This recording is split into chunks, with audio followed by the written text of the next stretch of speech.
and ye shall know the truth, and the truth shall make you free. This is Irreverent, Faith and Current Affairs.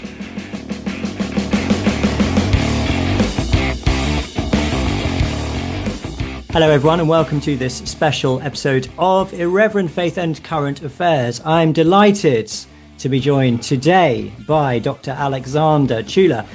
Dr. Alexander Chula is a teacher of classics, doctor of medicine, and author of this fantastic book, which I have here, Goodbye Dr. Banda, Lessons for the West from a Small African Country.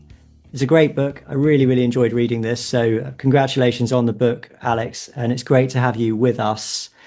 Why don't you introduce yourself to our listeners? Tell them a bit about yourself, about your background, and about this book, which is really a personal memoir about you and the small African country of Malawi and how that relates to the West, being a Westerner, and so on and so forth. So take it away. Yeah, thank you very much, Jamie. And thank you for the very kind comments about my book as well. Yes, so as you said, I'm a medical doctor, but I've taken a rather meandering course into medicine. I began by studying classics, and I then hesitated on completing the degree, wondering what to do. My friends were drawn to the worlds of law and high finance in London. I rather recoiled at these prospects, and got a probably rather fanciful notion that I wanted to do something in sub-Saharan Africa, and was contemplating something along the lines of the very sort of aid work that I actually end up lambasting in the book. And in the course of looking for such a post, I chanced upon an advert for, of all things, a teacher of Latin and Greek in a very eccentric academy in the middle of Central Africa, and realizing that this was probably the only job on the entire continent I was actually qualified to do, I applied for it, and then found myself completely by chance then in Malawi, and that was the start of a long infatuation with the country, which continues to this day.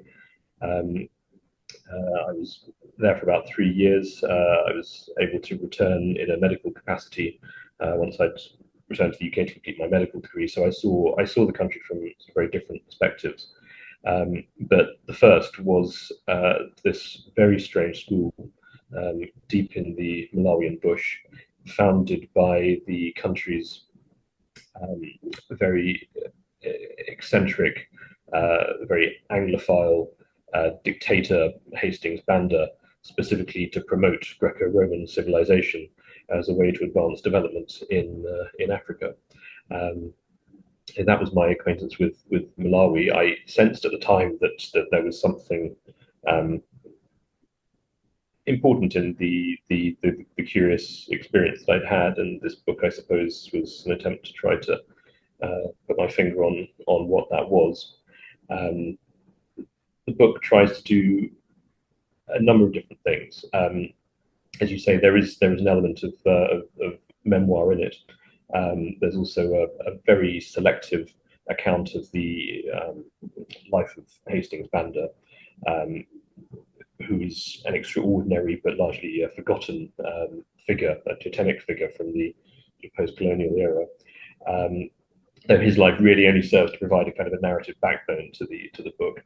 The main task of the book, as I saw it, was to try to use Malawi as a case study in looking at how Westerners interact with cultures that are completely different from their own. And Malawi lends itself to this rather well, because it's experienced really the whole gamut of different types of Westerners trying to engage with this very alien culture, starting with David Livingstone, the early missionaries, through the colonial era, through Banda, who himself is an Anglophile dictator who's trying to sort of integrate Western and African cultures, up to the present day, when Malawi is a major focus for the international aid industry, also a popular destination for contemporary Western tourists, and notoriously for Madonna.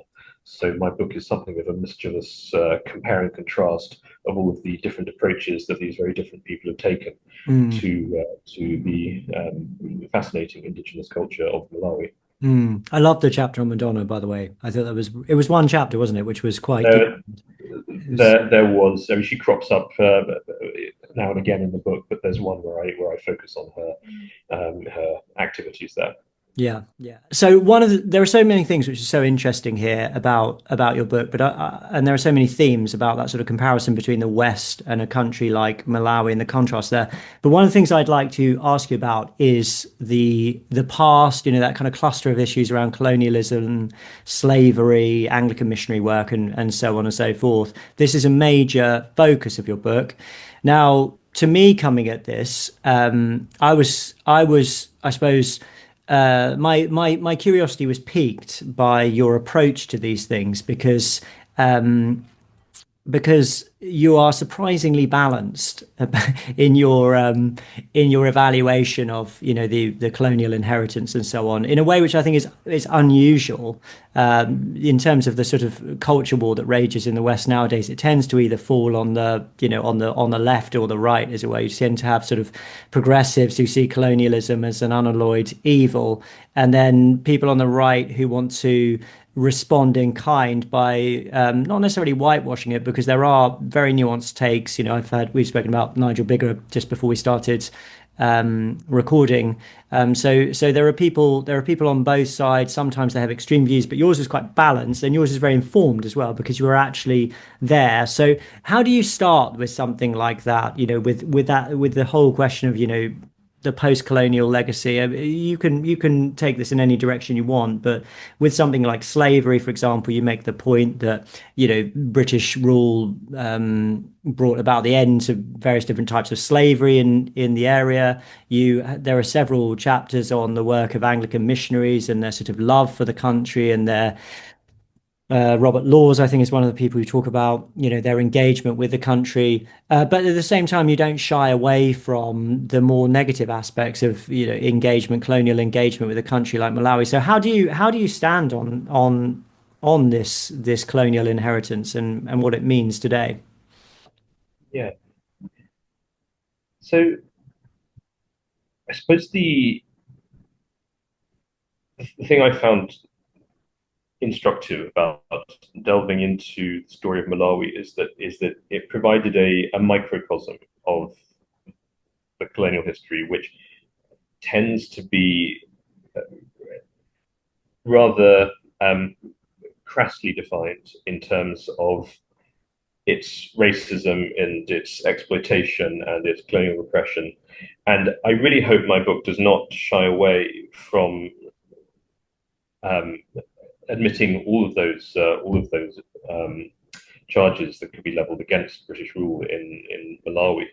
But I hope that I have provided a fairly balanced assessment, and I think it is only fair to conclude from a balanced assessment that British rule in Malawi was overwhelmingly a positive thing.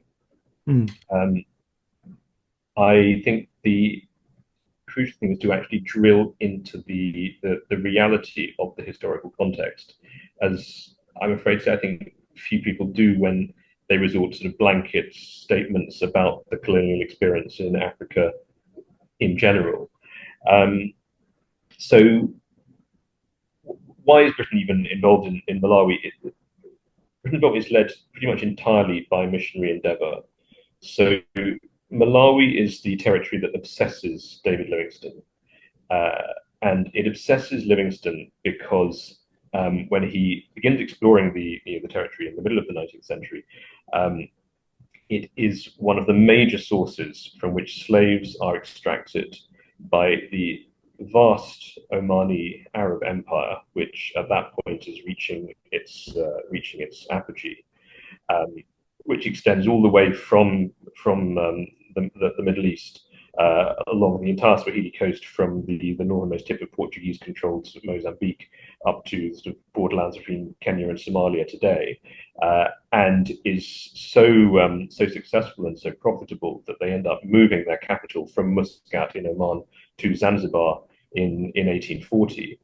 And this is a true example of a properly ruthless, properly extractive empire, which has no real interest in sort of any attempt at sort of the betterment of the peoples that fall under its control.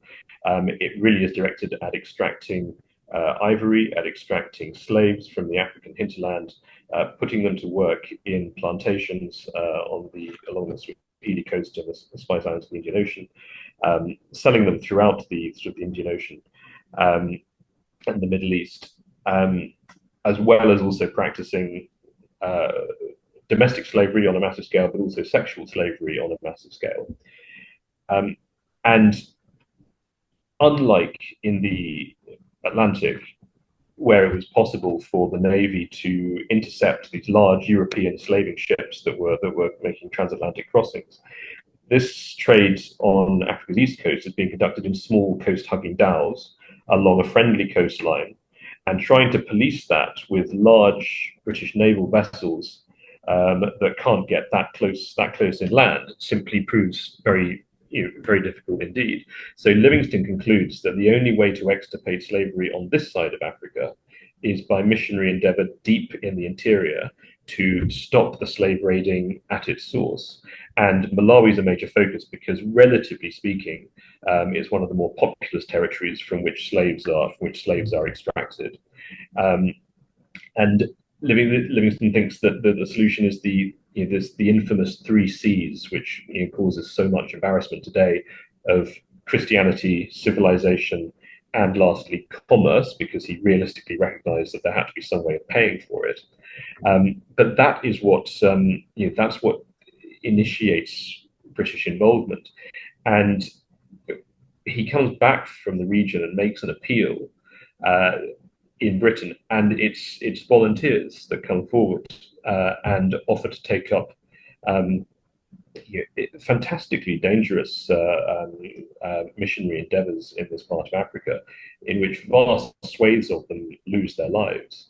But quite astonishingly, over a period of a couple of generations, these young men, at enormous personal cost to themselves, do succeed in their mission of evangelization.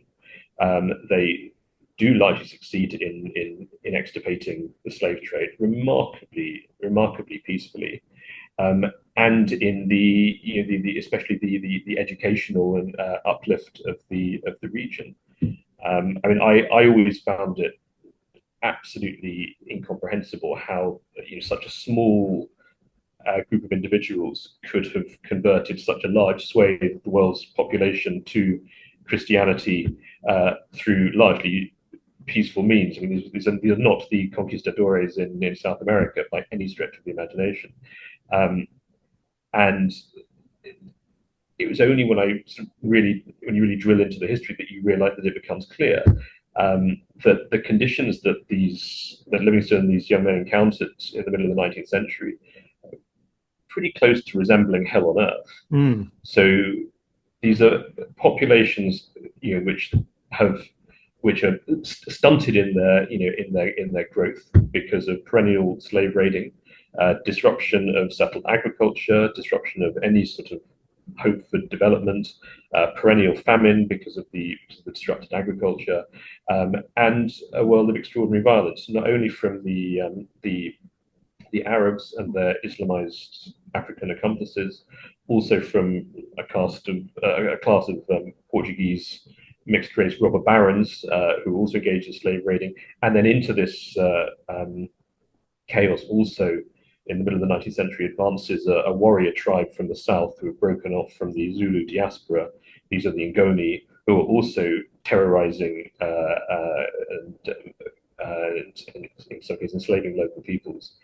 And so when these strange men from abroad come proposing peace on earth and goodwill to all men, the message is actually taken up with remarkable enthusiasm.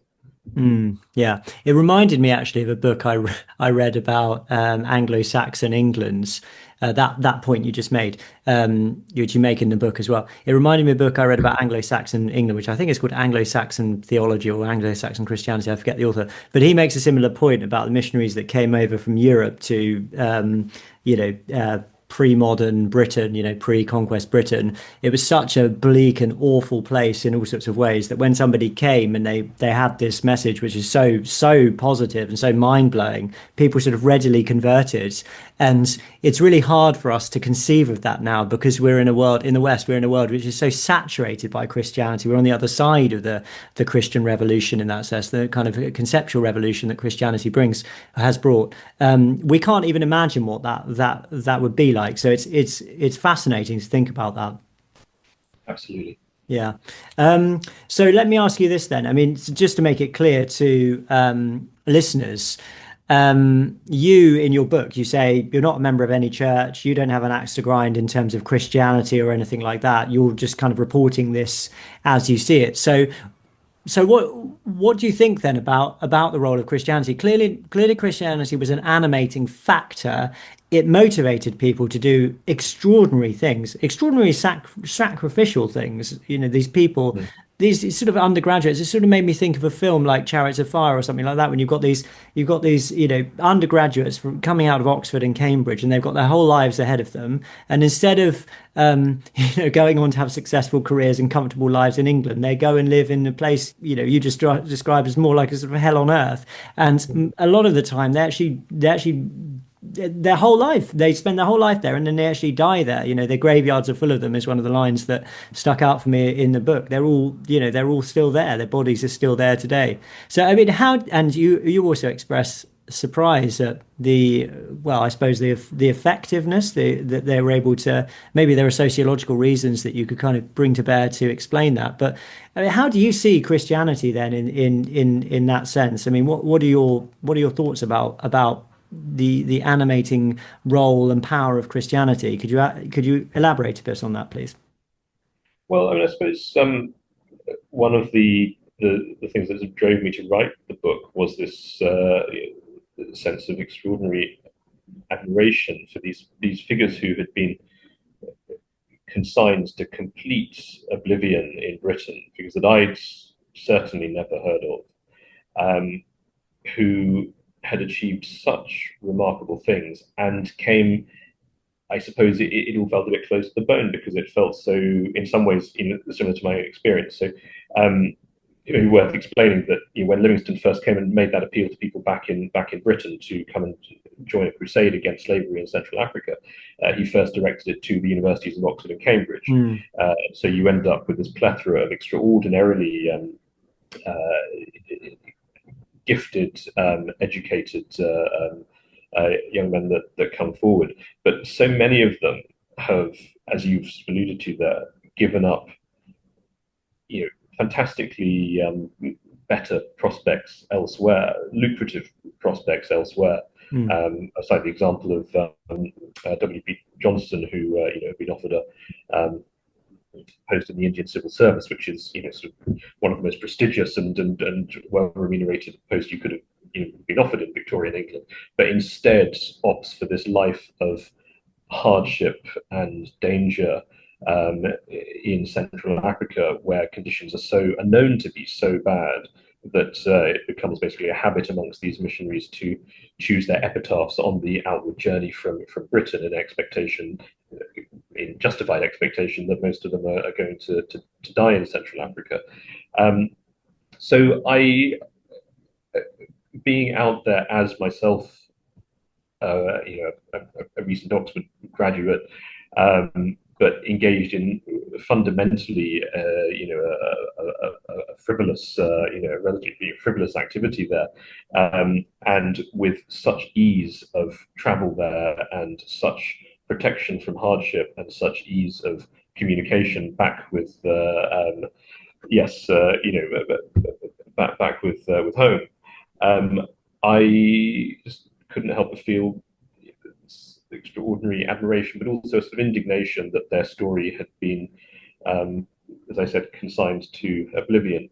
And that was especially when I contrasted it with the aid industry workers that I describe in some detail in the book, whose profession I myself have been so tempted to join. And when I sort of it forced, because they're in so many ways obviously the inheritors of this 19th century missionary endeavor. But when I contrasted the approach that they took and also what they achieved, I couldn't help but feel a frustration that the one were so sort of vaunted and admired, and the other was so neglected and, in some cases, and I give examples of this in the book, despised. Yeah, I mean, when you make the distinction between the colonial era missionaries and the sort of, I mean, I think you call them the quivering brethren in the book, which is sort of modern day Christian organizations that send people over for like a gap year or, a couple of months or something like that. There seems to be a sort of a fundamental seriousness about those guys during the colonial era, which is just absent from the kind of thing you describe going on in the modern day, which is very instructive. There seems to have been a sense in which those people in the colonial era were genuinely willing to actually give up their lives for what they saw as the work of God and the gospel and so on and so forth. They were serious, weren't they? They were serious people, I think. Absolutely, Yeah. absolutely.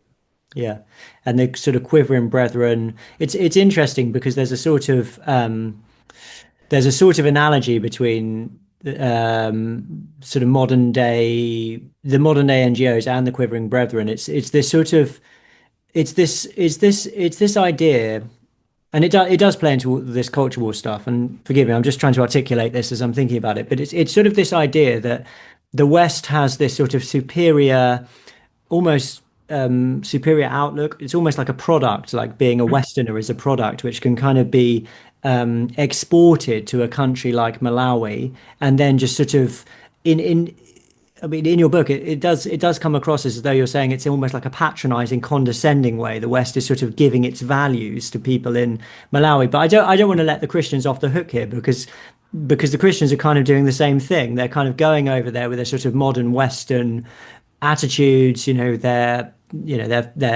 cultural, with their culture, with their fashions, with their ways of life, and they sort of are offering it to a culture like Malawi without really sort of giving anything of themselves, without loving the culture, which is one of the things you talk about. The colonial missionaries and others, they actually loved this culture. They learned about it. They learned the language. They understood the people. They lived in villages, and they came to be at one with the culture, and that's just not the case anymore with people going in over there from the West. So, I mean, have I summarized that well, do you think? And Yeah, and why is that the West is like that vis-a-vis a country like Malawi today? yeah. I mean, so I the title of my book is, as you say, partly the new wave of uh, contemporary missionaries, usually American evangelicals. But it to an even greater extent than that, it's today's aid industry professionals. Mm, And I kind of lump them together to some extent in the book because I see them as, in some ways, sadly, sharing similar cultural problems. Um, I think maybe it's worth stepping back for a moment and thinking, obviously, the phenomenon of development work in Africa has been very widely and very robustly criticised by people who've tackled the subject far more rigorously than I have. Um, and of course, the fundamental objection to it is that despite such lavish resources, such vast amounts of money, so much energy and time being spent, so little has been achieved. mm, And you can turn to authors such as Dambisa Moyo or much further back to the likes of Lord Peter Bauer in the 70s for really robust critiques of the practical failure. But I think that the practical failure is obviously the crucial thing. But what I try to add to it is a consideration of the cultural failure that I think runs alongside that, and perhaps to some extent underlies it. So you, I think you teased out sort of quite a few of the fundamentals of what I take it to be. I mean, perhaps the most important is this complete failure of commitment, especially relative to the way in which this was done in the past. So, amongst today's aid workers, spending a couple of years in any one place is considered a long stint. And then you just swap one dysfunctional country from another for another as you work your way up the humanitarian career ladder. Which of course doesn't allow time for any sort of meaningful engagement, doesn't allow time to learn local languages, but especially doesn't really allow time to form relationships in countries where so much is transacted, so business is transacted on a very personal level. And so I've got various sort of, tragicomic examples of projects which disintegrate as soon as there's a change of guard between one aid worker and his successor.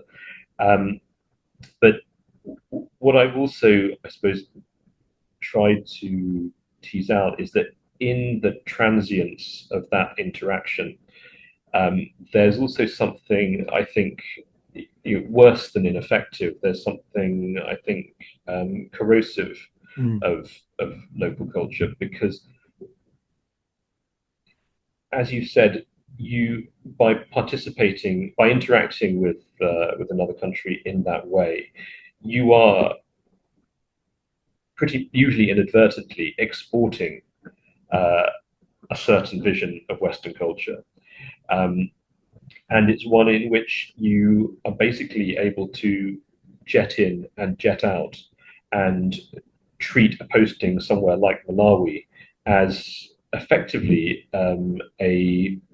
certainly a glamorous, but to some extent even a bit of a holiday posting, because if you are living comfortably as whether it's as an aid worker or a tourist or a missionary, and not sharing in the extreme material hardship and extreme insecurity of local peoples, then it's actually a very congenial place to be, because you live as the very rich among the very poor. There are lovely sort of silver sand beaches that you can go and enjoy at the weekends. You're treated with enormous respect by local peoples. And so there's sadly an incentive to just I think almost perpetuate this kind of existence. But what's really destructive is that it's so obvious to local peoples that you're there to a great extent sort of enjoying yourself, and you are exhibiting this ability, this ease of existence, in which you have the ability to just jet in and jet out of the country and off to somewhere new and have a sort of fleeting acquaintance with it, which obviously makes lives which are so sort of quintessentially rooted in time, in a particular place, and so limited in their possibility for travel elsewhere. You make those lives seem rather dingy by comparison with the with the glamour of your own culture, and that, I think, has the effect that the local culture is diminished by your presence there, and unfortunately that local culture is absolutely vital to those people, and it's in some ways, in a spiritual sense, is all they have, and you've, as a Westerner, I feel, have gone there and tarnished it, very inadvertently, but nevertheless, I think that is the effect of your presence there. And there's some things, what I tried to communicate in the book is that there's something sort of almost parasitic in it, that it is Westerners wanting the satisfaction of feeling that they are infinitely adaptable, that they can interact with anybody, anywhere, on some sort of pretense of equality. And so there's a great exhibition of informality, of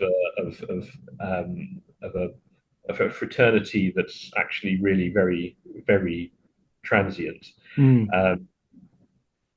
lots of going into the village to pose for photos with a young villager dandled on your shoulders, or yes, kicking a football around with locals, or Mm. um, that sort of thing. Yeah. But without the realization of of what that casual acquaintance with them is, what the effect that that casual acquaintance is having Mm. on local peoples. Mm. Yeah, I think in one part of the book you mentioned the famous distinction between anywhere people and somewhere people, or is that I forget the Yes, words, but yes, that's that's the basic and it's the sociological. David Goodhart Yeah, dichotomy from the road to somewhere, yeah, which I actually felt was a very useful book, which I read when I was in Malawi and found remarkably useful and perhaps counterintuitively very applicable to what I was observing out there. yeah. So, I mean, one of the chapter on Madonna, for example, that really came across there because I forget how many children she actually adopted. Was it three or was it four? Four in the Four. end. Four in the end. So Uh, she adopted four children from Malawi and took them to wherever, I don't actually know where she lives, but some, obviously in extreme luxury, extreme wealth. But the so in a sense, from a Western perspective, great because now they're out of poverty, now they've got their material needs met, but they're completely cut off from who they actually are, from their sense of identity. So they've got the money, they've got the wealth, but now it's like it's all. When I was reading it, I always felt very sad. Actually, I felt like it's almost like they've mm, lost their soul. Now they're living in this kind of material luxury, but for what purpose? They've been lifted out of poverty, but now they just live a kind of gaudy lifestyle, strange kind of cultureless lifestyle with Madonna. I mean, what could be? It's almost I almost felt like it's kind of like a vision of hell or something like that. But so so to talk about that, and now I'm interested also to hear about your sort of view of this as a person who's lived in a country. I've never really been to a country like I've been to some poor places, but not places. I mean, with Malawi, we're talking about extreme poverty. We're talking about one of the very poorest countries in Africa. So, but people there, they have a sense of community. They have a sense of culture. They have a sense of shared identity, which we in the West have largely lost. So, but they're in extreme poverty, and we look at that and we think, well, those people can't possibly be happy because of the material poverty, because of the sense of suffering that must bring about, because they don't have all these Western advantages. So, how do you see that? Are those people happier than Western people, would you say, or how would you frame that? so I think this is in some ways the fundamental dilemma, which, whether articulated or not, but usually isn't articulated, confronts Westerners when they spend any length of time in Malawi, is that they're obviously there in conditions of extreme material hardships. Is a world of preventable disease, infant mortality, illiteracy. Half the girls have children before the age of 18. And there's a constant sort of threat of danger and insecurity that hangs over people's lives in terms of especially food insecurity. Um, and yet you're confronted by something elusive and nebulous that they have that we lack. Now, I've heard this so commonly, almost universally, among Western reactions to the country. And it's not to say that anybody's able to put their finger on what it is, but you keep coming up against this repeated observation that there's something, despite the extreme exigency of their material exigency of their lives, that I don't understand. Now, I would, and I'm very careful in the book. I would never venture a view as to whether they were happy or contented or fulfilled. I think you can't have a window into men's souls in this way, but there are external social qualities which are so conspicuous as to be undeniable. I have in mind things like courage and generosity and humor, resilience, graciousness, expressions of gratitude, and those, when you encounter them in a people such as Malawi's, you're struck by the abundance of these qualities that are displayed before you, and how comparatively lacking they are in just ordinary interactions that you typically have amongst very, very prosperous Westerners. And so I suppose my book was in some ways an attempt to articulate that and explore that. And I don't have any dogmatic answers to that question. I think the most important thing is to recognize the reality of it. But it certainly seems to me to be, if you like, the starkest evidence that man does not live by bread alone. So the focus of so many Western endeavors there is always to try to achieve some concrete material improvement, like improving the rate of infant mortality by a tiny notch by some initiative or another, but without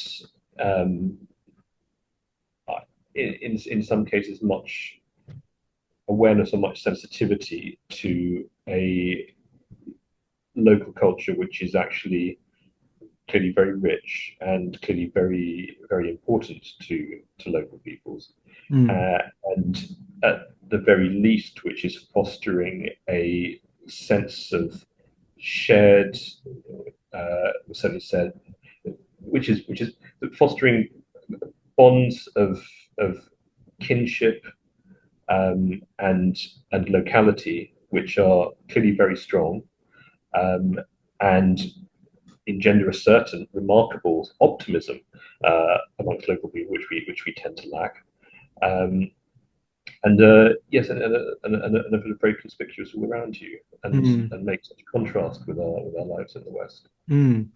I mean, one of the things, and this may be a sort of simplistic thing to say, but one of the things I think about this kind of thing is that in the Western world, people are so atomized. We're so separated from each other.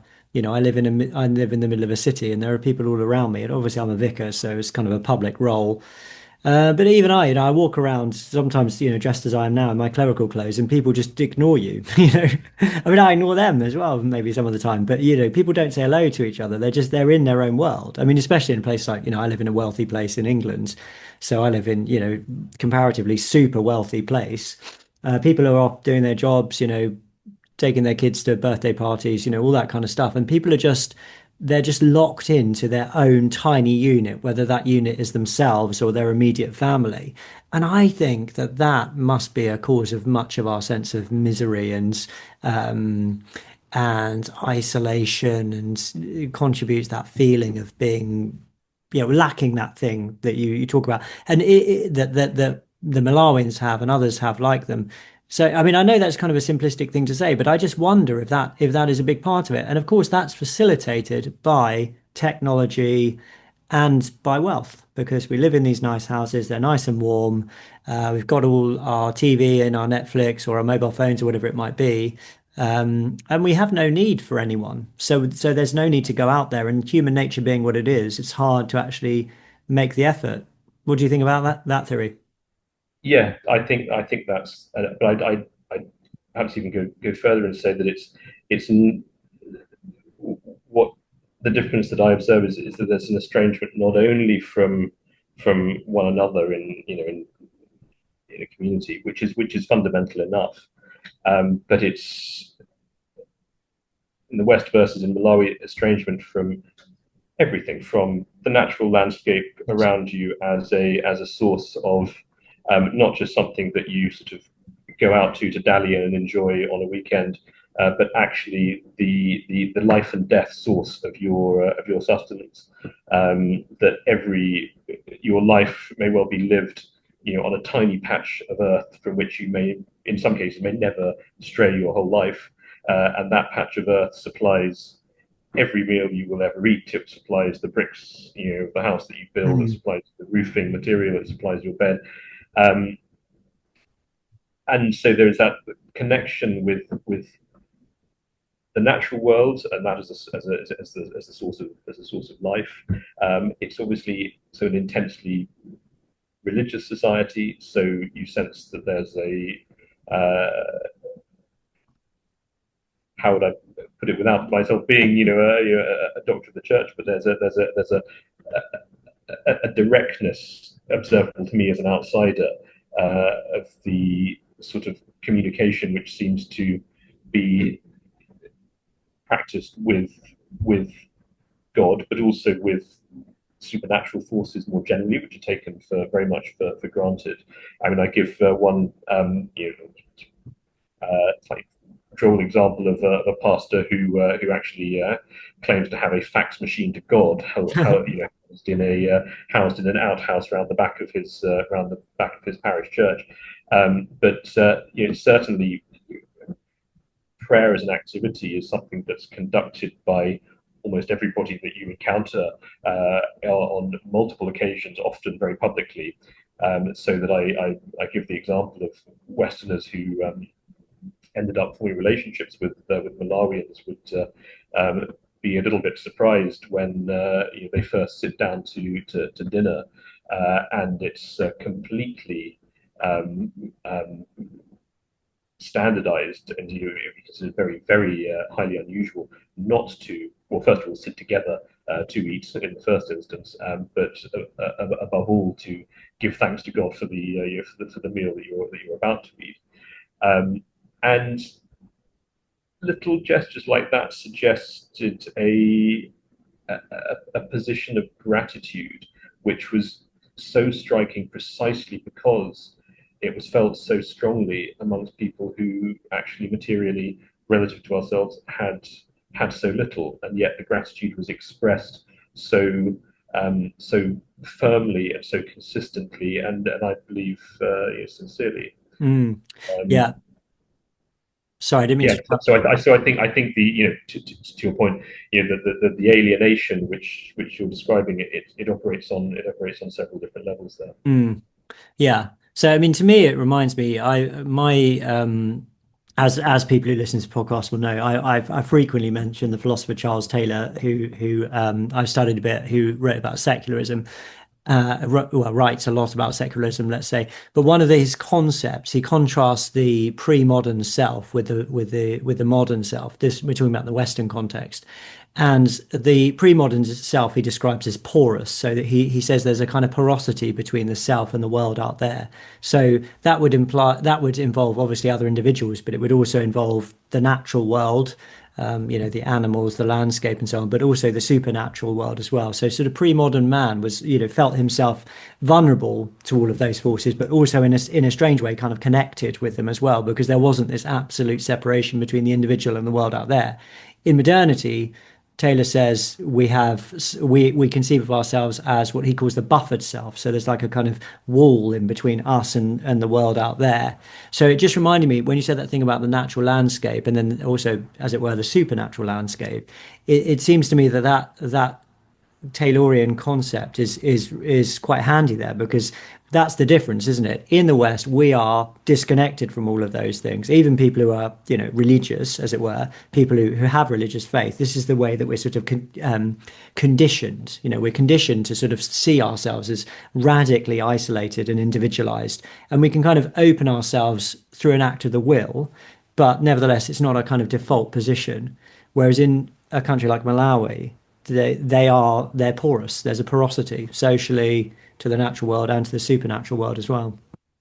And amazingly, this is something that was recognised so perceptively by educated Malawians very early on. And one of the major topics of my book is the impact of the introduction of literacy to Malawi, and how this is part of the broader context is, I suppose, the critique of what's been called cultural imperialism as part of the British imperial project, the foisting of alien cultures onto unwilling subject peoples, and the pushing of a culture that was somehow going to actually create mental or psychological chains for the recipients. But what I tried to argue is that shown by example really is the extraordinarily liberating effect that the introduction of literacy and a literary culture had in especially in the early years of the 20th century.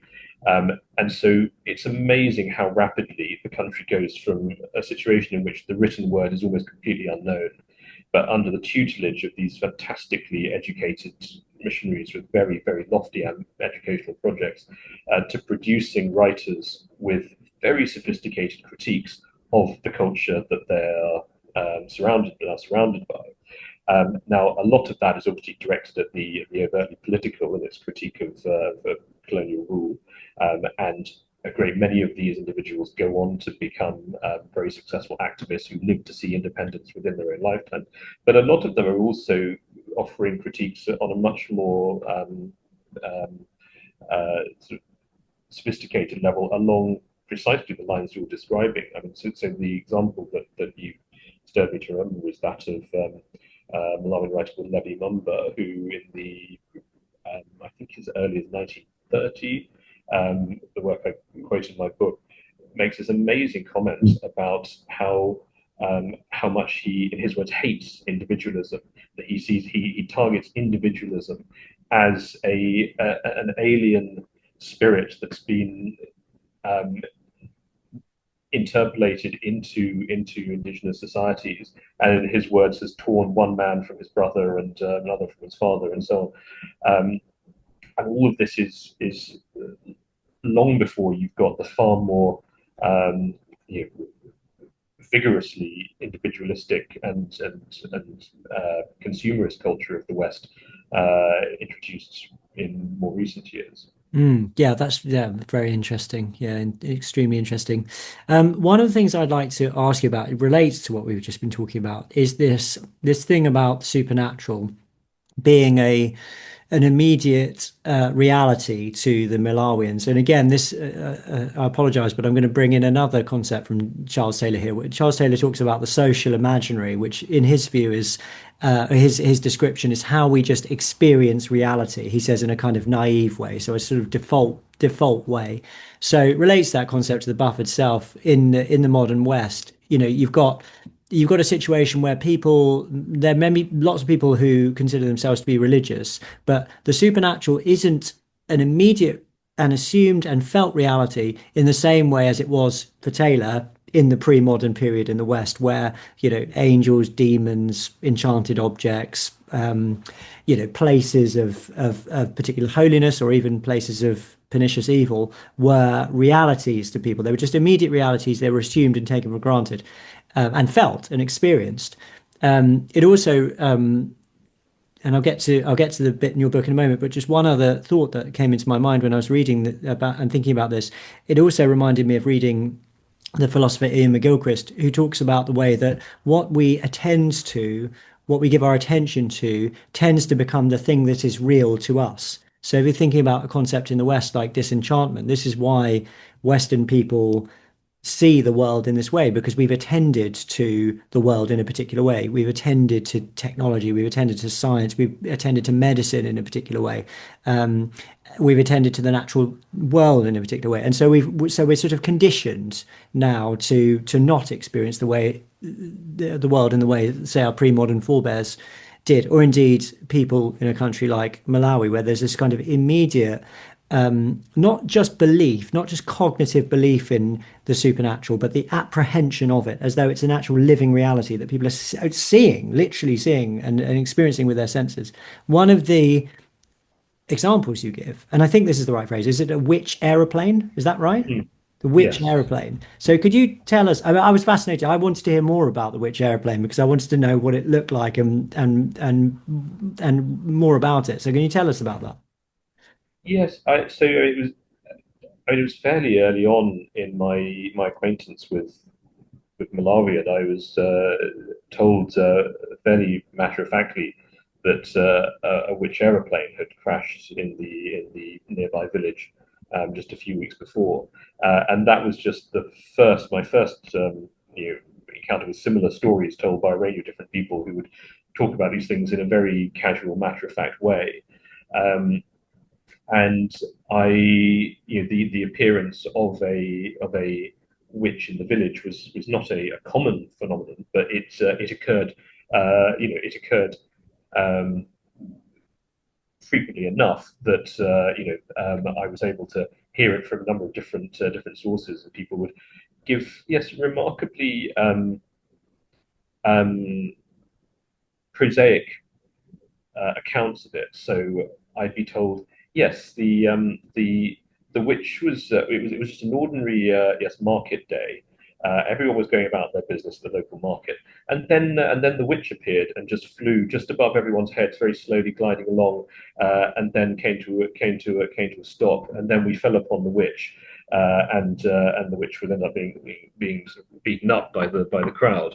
And I'd ask, is there anything remarkable about the witch's appearance? We're like, yes. The strange thing is that the witch had this very long yellow beak, just like a bird. But all this would just be related in a very, very sort of matter of fact sort of way, and it was